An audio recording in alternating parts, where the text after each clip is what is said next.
Greetings! My name is Bill. I am the Snarky Apologist. Hey, you're just in time. Pull up a rock, sit down, make yourself comfortable. We're about to watch the Watchtower 607 BCE date for the destruction of Jerusalem collapse. So let's sit back and enjoy it, huh? To begin with, it's important to understand that the Watchtower Society is in full agreement with secular historians that the fall of Babylon is indeed 539 BCE. Using only Watchtower material and the Bible, we will see that the 2010 Watchtower CD tells us, in terms of Nabonidus, that he ruled for some 17 years. All right? So you have from 539, we add 17, and we arrive at 556. Okay, so we're going to keep this very simple. Just Nabonidus, 17 years of rule, brings us to 556. Next up, we have Labashi Marduk. More than likely, I have badly butchered this man's name, and I send my apologies.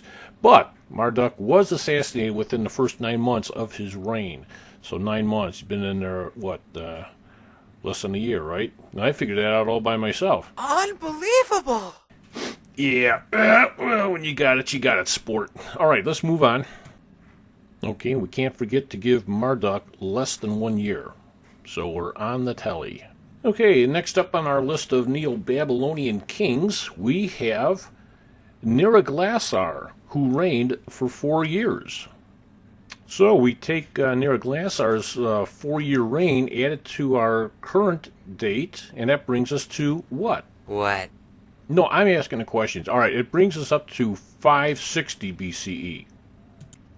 All right, now, our fourth Neo-Babylonian king was Evil Merodach. Sounds like some kind of a WWF wrestler. It's probably got a little doll.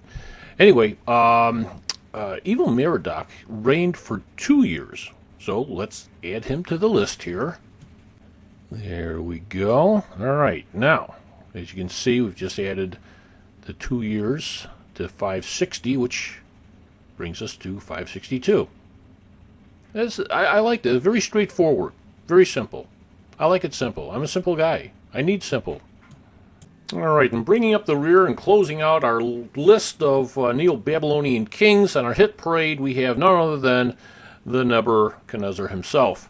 And he had reigned for 43 years. And that was a whole lot more than Noah had to deal with. I'm telling you that right now. He'd still be in that ark.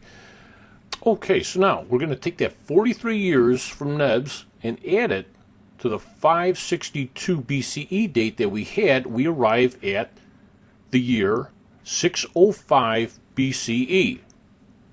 Are you tracking with me? You got it! All right, well, I certainly can't ask for more than that. However, we are going to go to Scripture now because we're off a couple of years here, right? So let's go to Scripture because it tells us this. In 2 Kings chapter 25, verses 8 to 9, reading from the nearly inspired version, on the 7th day of the 5th month, in the 19th year of Nebuchadnezzar, king of Babylon, Nebuzaradan, commander of the imperial guard and official of the king of Babylon, came to Jerusalem.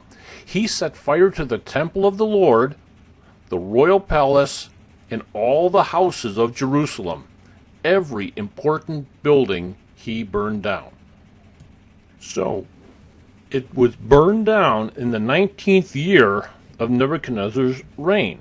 So, we need to go to the magic blackboard here and subtract 19 years from the 605 BCE date, and lo and behold, will you look at that, 586, 587.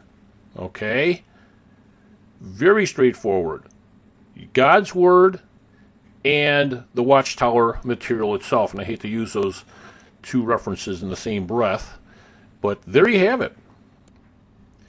Now here's something else I want to add into this, because sometimes the Watchtower will say, well, this, that, and the other thing, and you know how they just start playing these goofy word games. This is their own information. And if you look down at the third paragraph, we read, you see a succession here. Evil Merodach reigned 2 years, and he was murdered by his brother-in-law, Neriglissar, who reigned for 4 years. which time he spent mainly in building operations. His underage son, Labashi Marduk, a vicious boy, succeeded him and was assassinated within 9 months.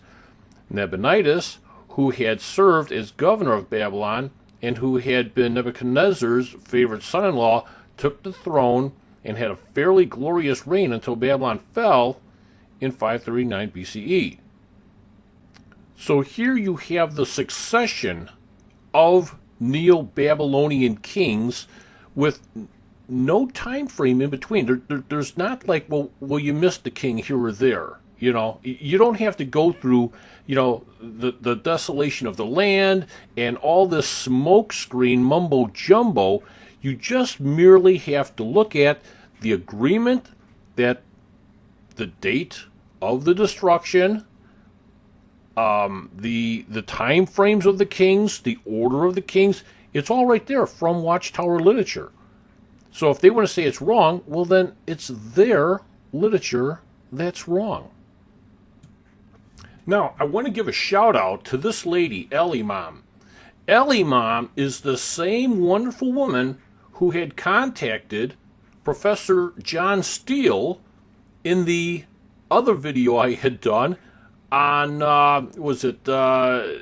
Watchtower's latest bust on 607, something like that.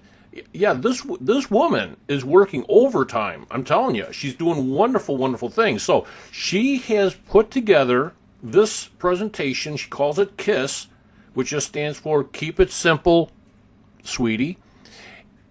And I'm going to have the link in the description field of this video for you. And I advise you, click on it, go over, read this stuff. I mean, it's really, really, really good way to go, okay? And don't let the Watchtower, the Jehovah's Witnesses kind of dance around this.